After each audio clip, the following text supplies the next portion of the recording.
금요 칼럼하겠습니다. 최근에 제가 여러 차례 말했습니다. 저녁에 밤거리가 어두워지고 다니는 사람이 별로 없고 식당에도 손님이 거의 없고 먼저 이 경기를 느끼는 기사님들 이야기를 들어보면 최근에 손님이 급격히 줄었다 이렇게 이야기를 합니다. 그래서 경기가 아주 냉각되는 속도가 굉장히 빠르다. 자, 이런 상황에서 선거가 진행되면 그 선거 결과가 어떻게 될지는 뻔합니다. 자, 오늘 동아일보는 일면 타업으로 은행 부실 채권이 빨간불.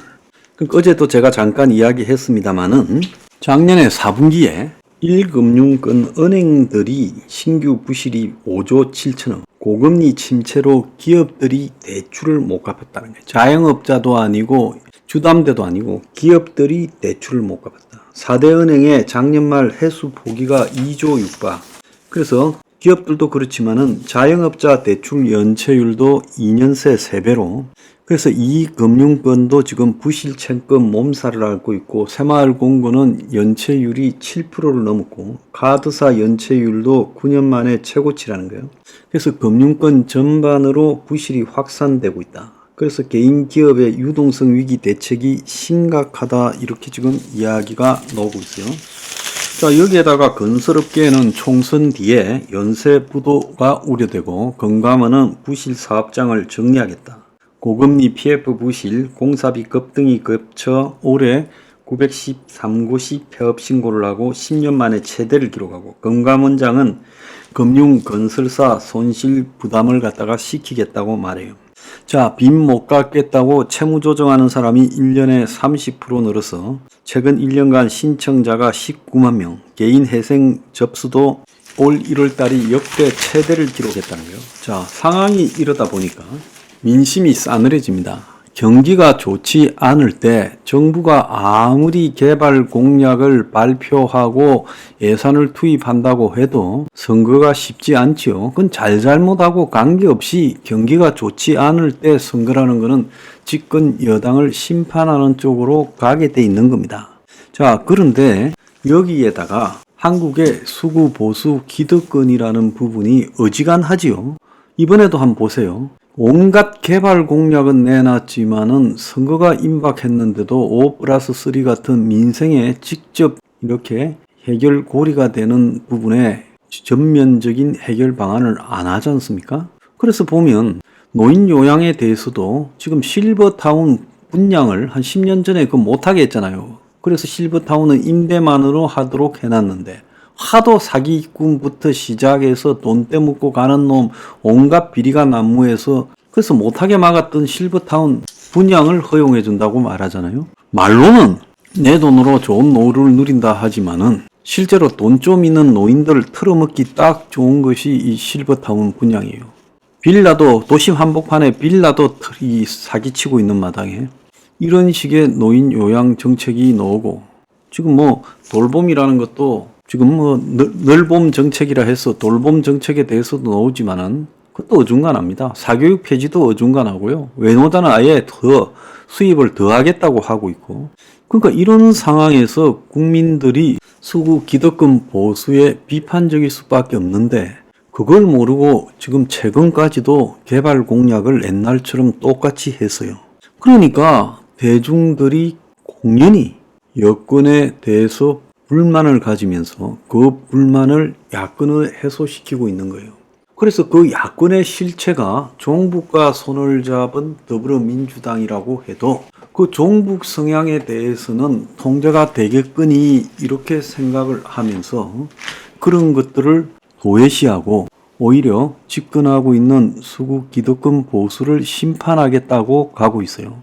그래서 이 보수 내부에 보면 항상 이야기를 하고 있죠. 수구 기득권 보수가 밉더라도 종북이 친북이 그야말로 대한민국을 점령하도록 숙주 역할을 하며 도우는 세력에게 표를 찍어줘서는 안 된다. 이렇게 보수 언론들이 상투적으로 이야기하고 아스팔트 보수들이 상투적으로 말을 함에도 불구하고 그 말은 자기들끼리의 유한일 뿐이지 단 하나도 자기들 범주를 넘어서서 비판적인 보수나 중도나 이런 층에 먹혀들지 못하고 있다는 겁니다. 그럼 사람들이 다 바보가 된 걸까요? 왜 이럴까요?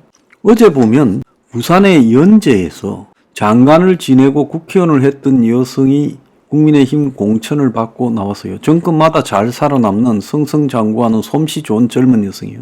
그런데 그 여성에 비해 가지고 지금 민주당이 진보당하고 경선에서 희한하게 진보당이 이긴 지역이에요. 그런데 진보당 후보가 오차 범위 밖에서 젊은 여성 후보를 부산 연제에서 이기고 있다라는 황당한 결과가 나옵니다. 아무리 부산이 민주당의 세가 세고 그렇다 하더라도 지금까지 보면 그것이 낙동강 벨트 쪽에 부산의 서쪽 낙후된 쪽인데 연제는 그쪽은 또 아니에요. 자, 그 진보당 후보가 아무리 지역에서 성실하게 열심히 활동을 했다 하더라도 뭐 시의원이나 도의원이나 이런 거 했지 뭐 그렇다고 뭘 했겠어요? 자, 그러면 거기에 사는 주민들은 생각이 없는 걸까요? 부산이 그 전주 을의 강승희가 당선된 그런 호남은 아니잖아요. 그런데 PK 지역의 한복판인 부산에서 어떻게 저런 일이 일어날까요? 그러니까 국힘이 굉장히 기회주의적이고 또 한편으로는 어떻게 보면 웰빙이고 자기 중심적이고 기득권적인 후보를 뽑아가 내리니까 바닥에 쓸고 다닌 그 진보당의 후보 부분을 지역 주민들이 밀어주면서 거기에는 진보당이 가진 친북 주사라는 부분은 아예 생각을 안 하려고 하고 국민의힘 후보가 밉다는 거죠. 평소에는 얼굴도 안 내밀다가 선거 때 공천 따가지고 내려오니까 싫다. 당신 기득권 아니냐. 우리 살기 어려운데 기득권 뭐라고 찍냐. 이런 것들이 이신전심으로 반영되는 부분이라고 생각합니다. 그래서 기득권 보수들은 이렇게 설득을 하고 싶겠죠. 자, 종북 친북이 나중에 점점 확대되어져서 대한민국 사회가 친북화되어 버리면 그때는 전부가 다 죽는데 그래도 지금 민주주의, 자유주의 사회에서 이 계층, 계급 차이가 심하더라도 이런 사회를 유지하는 게 이 중산층, 하층, 서민층들도 살기가 그때보다는 낫다. 그래서 지금 한국에 사는 게 한국 삶이 아무리 고달프더라도 북한 주민 삶보다는 나은 거 아니냐. 이런 식으로 말하고 싶겠죠. 대충 기득권 보수는 대중들을 그렇게 이야기하려고 그럽니다.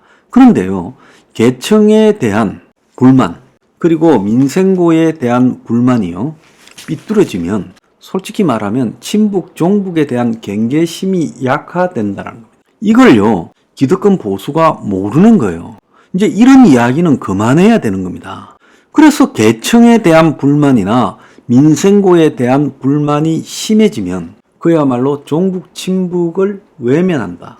그걸 갖다가 별로 경계하지 않는다는 겁니다. 그래서 제가 반복적으로 해온 이야기가 뭡니까?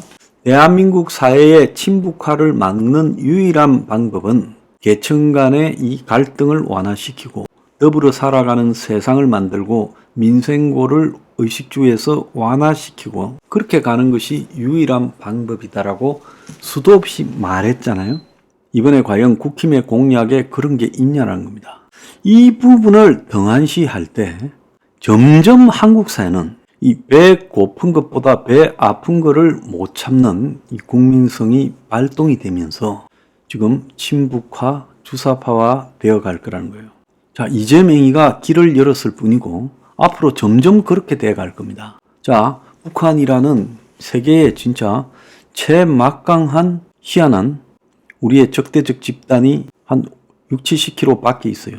그들은 이 체제가 강한 것 같아도 매우 허약하다는 것을 너무 잘 알고 있습니다.